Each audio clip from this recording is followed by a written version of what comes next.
English का लफाज शुरू होता है उल्टे रास्ते से, तो इंग्लिश की क्या हैसियत है? इंग्लिश उल्टी है। जी उल्टी है। हमारी अरबी सीधे रास्ते से शुरू हो रही है, ठीक है, हमें सीधे रास्ते पे लगाएगी, ठीक है। तो इंग्लिश में कुछ भी नहीं पढ़ा, हमने खुद इंग्लिश को ज़्यादा इज्जत दी है, मगर इंग्लिश की कोई इज्जत नहीं है। हमारे पाकिस्तान की उर्दू लफाज जो उर्दू बोलने वाले हैं वो ज़्यादा बेहतर है, इंग्लिश की मैं कहता तो कोई वैल्यू नहीं मेरे। जो क़यामत तक नबी के बारे में गुस्ताखी करे उसे काट के रख दो, उसे दुनिया में जिंदा रहने की कोई गुंजाइश है ही नहीं। इन दोस्तों स्वागत करता हूं आपके अपने YouTube चैनल में। दोस्तों आज फिर लेके हम बड़ी जबरदस्त वीडियो। दोस्तों क्या पाकिस्तानी जो मदरसा साहब स्टूडेंट हैं वो आज की जो मॉडर्न एजुकेशन है उनके बारे में क्या कुछ सोचते हैं? क्या उनको लगता है कि उनकी जो मदरसा एजुकेशन है वो मॉडर्न एजुकेशन से बेहतर है, या फिर उनकी जो एजुकेशन है उसका लेवल थोड़ा हाई होना चाहिए as compare to modern education? तो क्या कुछ कहते हैं ये लोग, ये तो वीडियो में देखने वाले हैं। लेकिन आपसे रिक्वेस्ट करता हूँ वीडियो पसंद आए वीडियो को लाइक करना, शेयर करना। मिलते हैं वीडियो के बाद, तब तक जय हिंद वंदे मातरम। लेंगे मदरसों का तो इतना अब आपको पता है, इतना ट्रेंड अब इंग्लिश स्कूल ज़्यादा खुल रहे हैं, तो जो बच्चे मदरसे से जाते हैं उनका क्या कैरियर होता है? उनका यही कैरियर होता है कि हजूर के दीन के लिए मैं तो कहता हूँ मर मिटना चाहिए। अच्छा। और पहली बात आपको मैं इंग्लिश की बताऊँ, इंग्लिश का लफाज शुरू होता है उल्टे रास्ते से, तो इंग्लिश की क्या हैसियत है?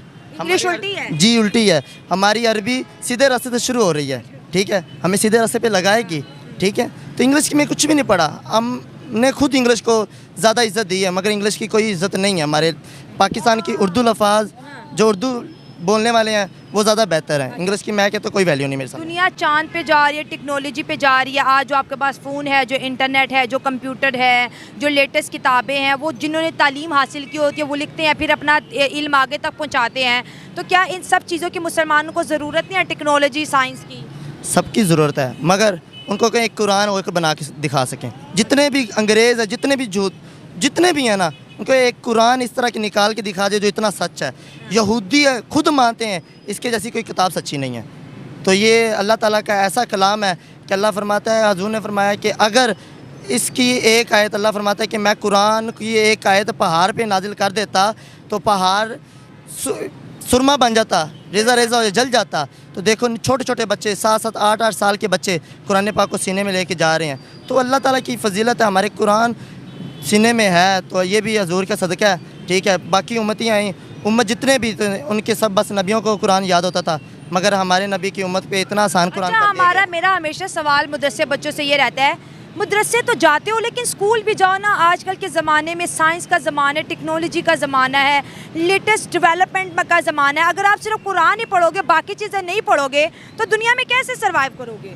दुनिया में कैसे है आजकल देख लें, जितनी जितनी पढ़े, कोई भी मैं देखता हूँ स्कूल का पढ़े, मैंने नहीं देखा कि जॉब लग रहा हो आजकल। जैसे मदरसों के पढ़ो को जॉब मिल जाती है जी, अल्लाह की फजल से उनको कुरान मजीद किसी मस्जिद में जॉब मिल जाती है और वो पढ़ा रहे हैं इज़्ज़त के साथ, एसियों में बैठ के। ये धक्के खा रहे रेडियों पे हैं, ठीक है, 16-16 पढ़े, मैंने खुद देखे हैं। वो रोते हैं कि हमने पढ़े किस खाते गए, हमारे इतने साल हमने ज़ाया कर दे, हमने क्या सीखा? कुछ भी नहीं।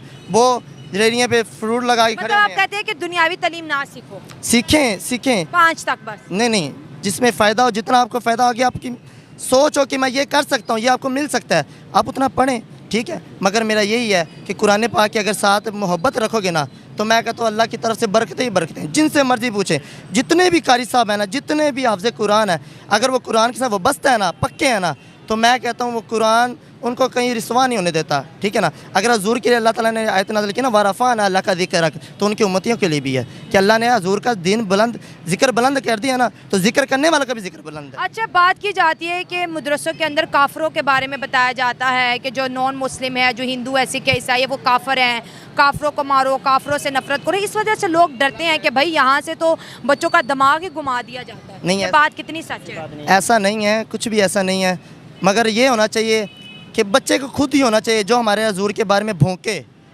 जितने भी इब्लीस कुत्ते जो भी भौंकता है ना हमारे हजूर के बारे में, तो उसको पहली बात है मनसब्बा नबी जन फ़क्तुलू, काट देना चाहिए। हजूर का फरमान है कि उसको काट दो। जो किसी भी नबी के बारे में अगर गुस्ताखी करे उसको काट दो। अगर कुरान मजीद के बारे में करते हैं उसको भी वासले जहन्नम किया जाए, ठीक है। हमारी तो यही अपील हुकूमत से भी सबसे कि जो अगर कोई गुस्ताखी करता है किधर भी, तो इनको चाहिए कि मरम्मत करें इसकी। तो मदरसों में तो यही सिखाया जाता है कि हजूर का दीन और हजूर के साथ मोहब्बत और कुरान के साथ मोहब्बत ठीक है, मैं आपसे बात करूंगी। उन्होंने कहा कि जब गुस्ताखी रसूल कोई करेगा तो उसकी सज़ा है सर तन से जुदा, अदरवाइज़ हम हेट नहीं फैलाते। यही बात की आपने। इन मदरसे बच्चे से बात करूंगी, आप थोड़ा साइड पे हो जाइए। ये देखिए 17 साल के हैं, इनके 100 शागिर्द हैं और कहते हैं सारा दिन बच्चे मेरे हाथ चूमते रहते हैं, मैं उनको कुरान पढ़ाता हूँ। आप क्या कहेंगे? मैं बस यही कहूँगा कि जो कुरान पाक की तलीम है ना, दुनिया की जितनी मर्ज़ी तलीमें सामने आ जाए ना, पर जो कुरान पाक की तलीम है ना, उसकी जैसी तलीम कोई आपको मिलेगी नहीं, जो मर्ज़ी हो जाए। हमारे उस्तादों ने बस हमें यही बस सिखाया है कि मनसब्बा नबी जन जोर का फरमान, मनसब्बा नबी जन फ़क़्तुलूहु, जो क़यामत तक नबी के बारे में गुस्ताखी करे उसे काट के रख दो, उसे दुनिया में ज़िंदा रहने की कोई गुंजाइश है ही नहीं। अच्छा, हम क्यों काटें? हमारे मुल्क में अदालतें, अगर कोई बदतमीज़ी करता है हमें अदालत में उसके ख़िलाफ़ केस करना चाहिए। पूरी दुनिया देखे कि ये एक इस्लामिक मुल्क है। देखो यहाँ पर अगर कोई इस्लाम के ख़िलाफ़ बोलते हैं तो अदालतें सज़ा देती हैं। हम बात अदालत तक लेके नहीं जाते, खुद ही जो है किसी को जला देते हैं, किसी को मार देते हैं। आपको नहीं लगता कि हमें थोड़े अंदर पेशेंस भी रखनी चाहिए? आप पहले मुझे ये बताएं कि वो चोरी औरत है आसिया मलूना, इमरान खान ने उसे अपने मुल्क में बजवा दिया, ठीक है। उसे कोई गुस्ताखी, उसने गुस्ताखी की, उसे कोई फांसी हुई, किसी ने मारा, कुछ किया? नहीं किया। अच्छा, क्यों नहीं किया? हाँ, क्यों नहीं किया? ट्रस्ट नहीं है इसलिए उधर ही हाँ जी, ख़त्म कर देते हैं। उधर ही ख़त्म करेंगे इंशाल्लाह। हाँ। इंशाल्लाह हमारा जज्बा इंशाल्लाह क़यामत तक हजूर की इज़्ज़त के लिए रहेगा बस। चले, ये तो एक अलग बात होगी। ज़ाहिर है मुसलमान जो हैं अपने दीन से बहुत ज़्यादा अटैच हैं।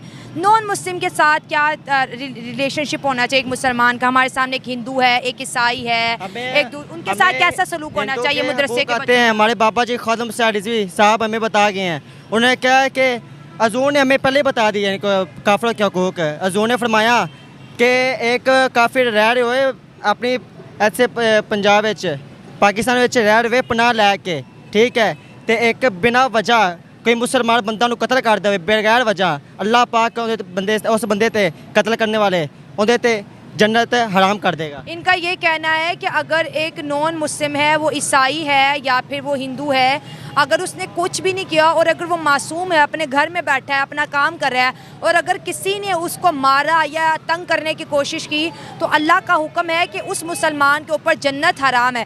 इसका मतलब ये है कि जहाँ पर जितने भी मज़ाहिब के लोग हैं, एक मुसलमान होने के नाते हमें उन्हें प्यार देना चाहिए, उनकी हिफाजत करनी चाहिए, क्योंकि उनके एक नफरत नहीं करनी चाहिए। नफरत नहीं करनी चाहिए। अच्छा, ये बहुत अच्छी बात है, क्योंकि हम अक्सर सुनते हैं कि मदरसे के बच्चे कहते हैं कि नॉन मुस्लिम और जो हजूर की इज़्ज़त में भोंके तो वो वजह नहीं बनती। हाँ। जो भोंकेगा इंशाल्लाह हमारे पास हल है उनका इंशाल्लाह। ठीक है, तब इलाज है। आप क्या कहेंगे? क्योंकि मैं स्पेसिफिकली मदरसे के बच्चों से बात कर रही हूँ। आजकल इतने पढ़े लिखे बच्चों को जॉब्स नहीं मिल रही। जो वालिदैन अपने बच्चों को मदरसे भेजते हैं, 5-5 पढ़े होते हैं, 10-10 साल मदरसे में लगाते हैं, फिर जब मदरसे से फ्री होते हैं, अब इतनी मस्जिदें भी नहीं हैं, इतने मदरसे भी नहीं हैं, इन बच्चों को क्या मुस्तकबिल होना चाहिए? तो दोस्तों आशा करता हूँ आप लोगों ने वीडियो को पूरा देखा होगा और वीडियो को लाइक भी कर दिया होगा। दोस्तों जहां तक बात करें इन मदरसा साहब बच्चों की, भैया इनका अभी तक जो लेवल है वो वही मदरसा में घिरा हुआ है, उनसे बाहर ये नहीं निकल पा रहे हैं। इन्हें अंग्रेजी और कंप्यूटर को लेकर कोई भी इतना अच्छा ज्ञान नहीं है जिसको हम कह सके कि यार हाँ ये थोड़ा मॉडर्न हो रहे हैं या फिर उसकी तरफ अपने कदम बढ़ा रहे हैं। इनका सिर्फ एक ही मोटिव है, सिर्फ अपने दीन की स्टडी करना और उसी की राह पर चलना, चाहे वो रास्ता गलत ही क्यों ना हो। लेकिन दोस्तों आज के टाइम में जहां पर हमारा देश चांद पर पहुंच गया है, तो यार ये कोई हमारे मज़हब की किताब पढ़कर या हमारे धर्म की किताब पढ़कर नहीं पहुँचा। हमने वहाँ पर साइंस को भी स्टडी किया है, इंग्लिश को भी स्टडी किया है और भी बहुत सारी चीज़ें हैं जिनको स्टडी करना पड़ता है, जब जाकर ऐसा कुछ मुकाम हासिल होता है। लेकिन पाकिस्तानी यार पता नहीं इनको मतलब क्या कुछ सिखाया जाता है मदरसों के अंदर, ये लोग क्यों इतना अग्रेसिव हो जाते हैं अपने दीन को लेकर के कि इनके सामने इनको कोई और धर्म पता नहीं क्यों नहीं दिखाई देता है। बाकी आप लोगों को वीडियो कैसी लगी कमेंट सेक्शन में जरूर बता देना। वीडियो पसंद आई है वीडियो को लाइक करना, शेयर करना। मिलते हैं कुछ वीडियो के साथ, तब तक जय हिंद, वंदे।